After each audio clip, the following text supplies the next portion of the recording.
Hi, welcome to the Studio of Art by Wendy. My name is Wendy Mold.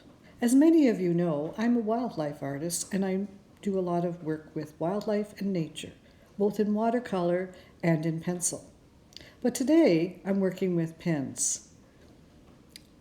I wanted to share with you something that I have found very interesting using my line work.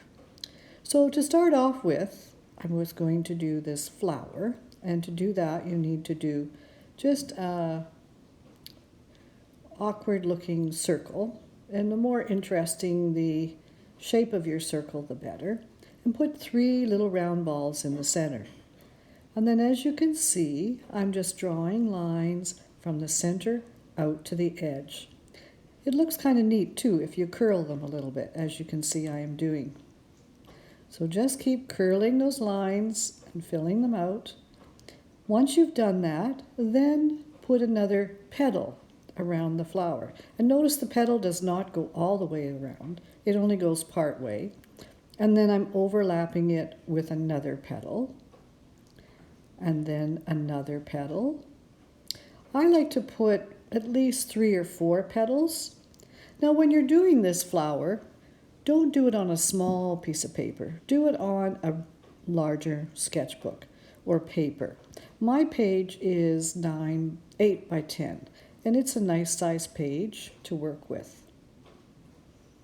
Interesting looking flower already, isn't it? So once you've drawn all your petals, and notice how they've all overlapped at different places, then you're going to go in and draw these little lines from the edge to the edge within those petals that you've made. Try and make sure that your lines touch neatly. That's really the only requirement here. They can be close together, straight, far apart, or curled. I kind of find that I like them a little bit curled, but you'll see at times I will get kind of straight too. So just keep filling in those petals, moving around, and notice too that I'm turning my book as I move, or my page. You'll find that the angle is better and your hand is certainly more comfortable when you're doing your line work. So again, go from edge to edge and keep it neat. Now you see I've got my flower done, and now I thought, oh, I'll put a few little leaves, leafy kinds of things to set it off. And again, just draw a loose shape and then kind of echo that shape with lines. And just keep moving up. Again, where a line starts and where a line ends, try and make sure that you actually touch and not leave it sitting loose. So here I've drawn another leaf-like shape, and I think it needs some more, so I'll probably put something somewhere else as well. Now here you can see I've added some other leaves at the bottom. Now I am taking a bigger pen. This is my 08, as you probably noticed. And to me, this is where the magic starts to happen. I'm using the 8 to make some of the shadows. Look at the center of the flower. Did you see it pop just by outlining it with that darker value? Now, watch what happens to the petals. This is the magic, I think, of putting in shadows. It creates that depth, that drama, that interest. It's taken that flower already from being flat to starting to stand out. Notice how the center is standing out from the rest of the flower? Already you can see there's a difference. If you keep watching, you'll see more of this kind of magic happening. You could do some little lines inside, and this is also a good time to tidy up any of the edges that weren't quite, the lines didn't quite meet. Doesn't hurt to go outside of the edge a little bit and add those little crevices. So again, this is using my 08 pen. The flower itself was with the 05. So just the thicker pen just makes it easier to make this dark line and make it stand out. I think for me, this is really the fun part of drawing. It's where the magic happens. I love look at what's happened to that flower already, just putting in those darks. Really adding that really deep dark color really sets things off. I think too, this helps me with my other painting and drawing with my pencil work as well, because it made me aware of the power of that really dark value.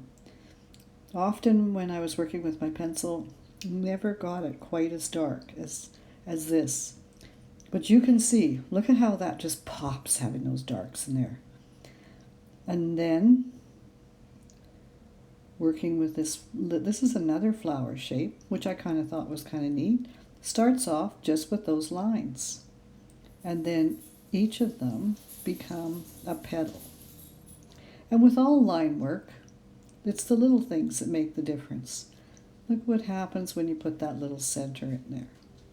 It just adds something. Now it's turned that line work into something quite interesting to look at.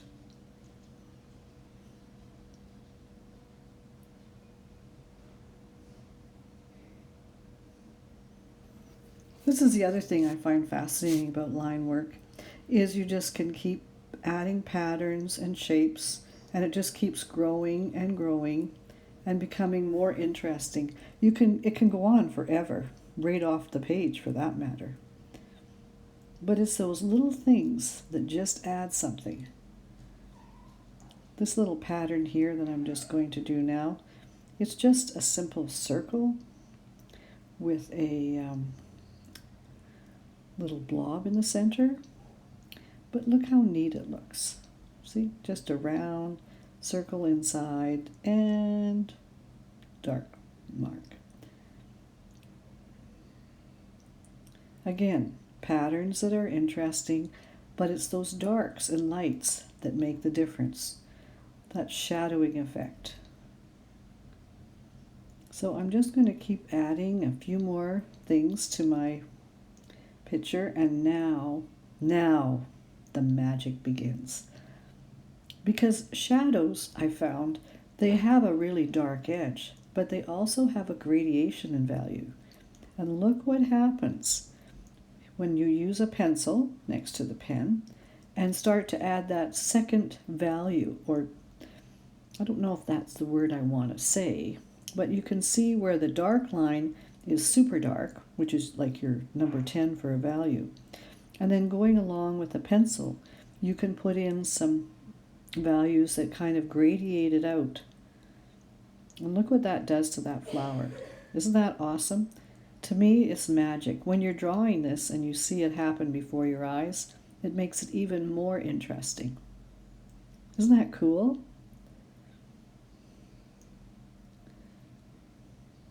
And now here, again, you can see what I mean by the gradation and the adding those extra pieces of line work. All these little things on the side, again, add interest. But it's those shadows that gave everything the depth and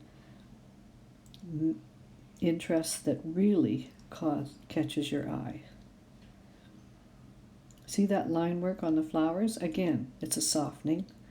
It's a gradation of value.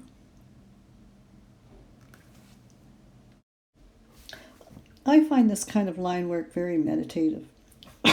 I easily get caught up into it and just keep rolling, adding little doodles here and little marks there. It really makes me feel the power of a mark. It's so surprising how one little mark can change how things appear, even just little strokes, little shapes that you add, little marks at the end, just a little shadow that's there.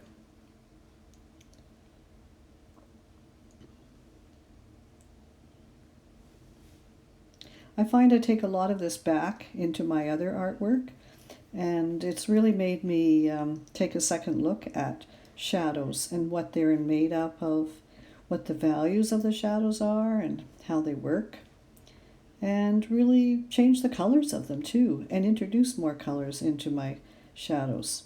These are all things that have been brought to mind when I work with this kind of black and white line work. I hope you find it kind of interesting and want to give it a try. Go right ahead. I've tried to give you enough information here so you can make your own shapes.